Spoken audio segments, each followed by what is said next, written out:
All right, now it's time to talk about daycare. If we're going to talk about human development, and if we're going to talk about human development in the first 2 years of life, we're going to have to address that a lot of children, at least in the United States, certainly, and in other countries too, but I'm teaching in the United States, a lot of children are going to spend a considerable amount of time in the care of someone who's not one of their primary caregivers, not one of the people that they live with. And there are some people out there who love to shame the people who need to rely on daycare for their functioning. Recently I was on TikTok, and there was a video where some person who is privileged enough to be able to stay home with, I think it was 3 children. They were just taunting the working moms out there, saying, daycare is raising your child, daycare is raising your child, you're missing out. And someone replied to it. They said, all right, so you're offering to pay all my bills so that I don't have to work? Thank you. All right, so we do need to acknowledge the reality that in the United States currently, the vast majority of mothers, mothers are not the only caregiver that matter, but research is focused on mothers. The vast majority work. It's just part of our reality. And in many cases, it's because they want to work. I personally cannot imagine my life without my job. I truly love teaching. If it was taken away from me, I would miss it greatly. Right? Not that I would never do it. There'd be situations, but there'd be situations where I'd have to do that. But I like that I get to work. In many cases, work is not optional in any way whatsoever. The economic situation of the current times has most people completely reliant on that primary caregiver to work, or the child doesn't eat. The child doesn't have a place to stay. The child has no clothes. All right, you need money, and one income is often in a family that even has 2 parents. That's not always the case. One income often won't cut it. All right, so economic situations are difficult. There's your understatement of the day. So lots of children are in daycare. I've had some students, they say, oh, that's a travesty. Travesty. Tragedy, I combine 2 words. All right. A tragedy and a travesty. And I'll say, okay, so explain. At the time I had a child in daycare, and so I was kind of like, okay, explain, why is that so awful? Well, clearly it's bad for their development. I said, okay, tell me more. How is daycare bad for their development? He says, it's just common sense. He says, obviously it's not going to be as good as if you're home with your mom. I say, okay, how do you know that? He said, it's just sense. It's common sense. All right, remember, psychology is a science. We don't just go on common sense. We conduct research. We use that scientific method. We rely on evidence. We rely on data.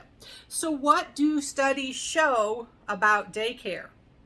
One tricky thing is it has a huge, it depends. It depends on the quality of the daycare, because not all daycares are equal in quality, unfortunately. In the United States, we do have a situation where daycares are typically they are private. They are not provided by the government. Some countries have a situation that's different, but so you have some high quality and lower quality daycares out there. In general, babies who go to daycare, they do get more infectious diseases. There's no way around the fact that you put a lot of babies together. Babies are kind of gross. They're kind of nasty. They drool all everything. Remember, they put everything in their mouth. They love to put things in their mouth. They don't care about hygiene. They will lick the floor. They will lick each other. If given the opportunity, they will put everything in their mouth. They don't wipe their nose. They don't wash their hands. So babies spread germs really easily. Babies and toddlers spread germs really easy. So you will hear that from anybody. Like, oh, first week at daycare, they're already sick. Infectious disease, definitely it's a higher risk for babies who go to daycare. Other things that people are concerned about. They say, well, Obviously, attachment security cannot be as good as if you're at daycare and not with your so-called attachment figure. Research overall, in general, does not show differences in attachment security in daycare versus home cared babies. You actually see the same rates of secure attachment. All right, other people will say, well, they're going to feel lonely. They are going to feel neglected because they have to share attention with other children. They're not going to have that quality individualized teaching that they would get at home, assuming that they would get that at home. So that can't be good for their learning, their cognitive development. All right, what we see is adequate quality daycare. You do not see a detriment. In fact, it could be beneficial because you have other children that you can see as an example, and you have lots of caregivers that are invested in your learning. But we do see that extended time in low quality daycare can be detrimental to development. What do we mean by low quality daycare, or what makes good quality daycare, high quality daycare? All right, various things have to be present. First of all, you have to have adequate attention to each infant. So that means that your teacher to student ratio, and yes, I'm saying teacher to student, because even with an infant, you are teaching them things. You're not just a babysitter, you're not just staff, even though sometimes I will say daycare staff, you're a teacher. You're a daycare teacher if you're working in a daycare. And you don't make nearly enough money given what you have to do if you work in a daycare. All right, so you have to have adequate attention. So you want a small number of infants assigned to one particular teacher. I know when I was looking around for daycares, I was looking into regulations. I know in the state of Louisiana, they at some point I remember seeing like a 6-to-1 ratio is like you can't have more than that. But most daycares that I went to visit, they're like, we shoot for a 3-to-1 ratio. The smaller the better, because you're balancing less infants, less need to, look around. What are they up to? What are they doing? All right. So having more teachers, fewer students assigned to a given teacher, that's good. And you're really seasoned daycare workers. They're kind of really good at having to balance, multitask. Like, okay, well, I've got to change this one. Let's put this one in the crib and give them a toy to play with. And I'm going to talk to them the whole time I'm changing this other baby. You still have to balance a lot, even if you do have a decent teacher to student ratio. All right. So second, in addition to adequate attention, you have to have encouragement of language and sensory motor development. What would that look like? Having age-appropriate toys, not expensive toys, just age-appropriate toys. Having room to explore, so room to crawl, room to walk, depending on the age of the infant. Once they get older, an outdoor play space, or it'd be nice if they have, if they take them for walks. A lot of daycares have the big stroller that can fit a bunch of babies and toddlers at once. Language development. How do you encourage language development? Just talk to them. Talk to them, label things. If you go and observe a daycare and nobody's talking to the infants, that is not optimal. That's not high quality daycare. You want speaking, labeling, interaction, all the stuff we've talked about previously in previous videos that has to do with, caregiving. It's also relevant to teaching in a daycare. Now, number 3. Attention to health and safety. Having safety inspections, making sure that you have things like pest control, and that if there's things like, if there's like at my older child's daycare, they had a wasp nest. As soon as they found out it was there, like, okay, kids, get inside, and they had somebody come and take care of it. You have things like the outlet covers and the padded corners, and just the general baby proofing stuff you do to keep things safe. No chemical, if they're they have to use chemicals to clean the place and sanitize the place. They're kept in a place where the babies and the toddlers can't get to it. You're just general health and safety. Number 4. Professional caregivers. What does that mean? Ideally, having some kind of training or even a degree, could be an associate's degree, doesn't necessarily have to be a bachelor's degree. Degree is really good, but training, some kind of additional training, going to workshops, knowing CPR, going to training on SIDS prevention, just basic knowledge of food safety, just having that education for, the basic stuff that you need to know for taking care of really, really little ones.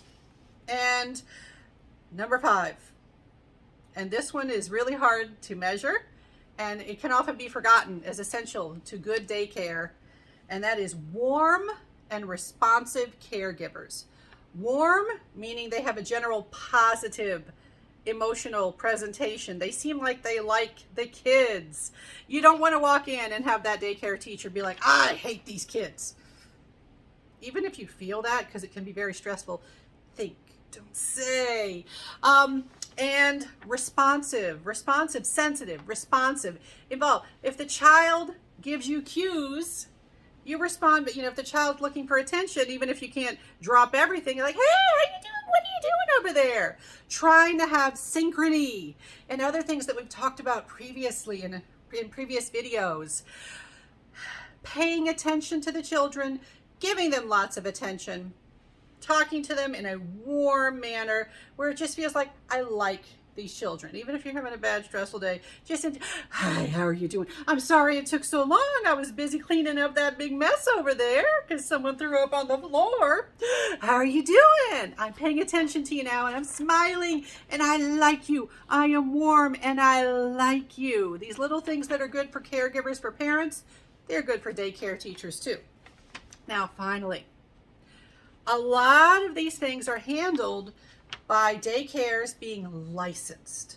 Licensure is definitely something you want to look for in a daycare.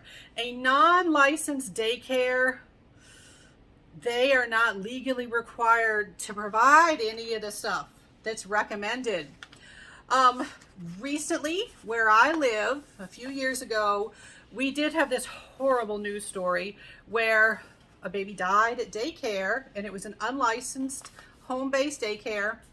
And when the person who was running the daycare was confronted by a reporter about not being licensed, they justified that. They said, no, that's actually better because we are serving working parents better. Because if you have a license, you can only take so many children. And since I'm not licensed, I could take as many as I want, and those parents can go to work. Okay, the problem is those guidelines, their rules, they don't exist just to make people's lives difficult. They exist for a reason. They exist to keep children safe. All right, so licensure, definitely look for licensure. All right, so overall, research indicates that individualized care with stable caregivers seems best. You don't want super high turnover at a daycare. I mean, sometimes it's unavoidable. Things happen, especially in a field where you do a lot and don't get paid much. But ideally, low turnover, the same people over and over again. Relationships are important. Each infant needs personal responsiveness. Again, a good, high-quality daycare is one where the teachers start to feel like part of the family. When my kids were in daycare, those teachers felt like part of the family, absolutely. One of my son's first words that was, he had some speech and language problems. One of those first recognizable words where I could tell he was using it discriminately and he was using it as a word was Asti for Miss Ashley. He was telling me about Miss Ashley, who was one of his daycare teachers, and he adored her, and she was warm and responsive. She was awesome. All right. Now, instability can be problematic. Instability where you have when you have too much turnover and the people are coming in and they don't know the children, they haven't got to know, what their quirks are, what their individual needs are, that's not good. So stability does seem to be very important. So what are the effects of daycare? It depends on the quality of the daycare. Do kids who go to daycare have lower rates of attachment security? They do not. Do they have more infectious disease? Yes, they do.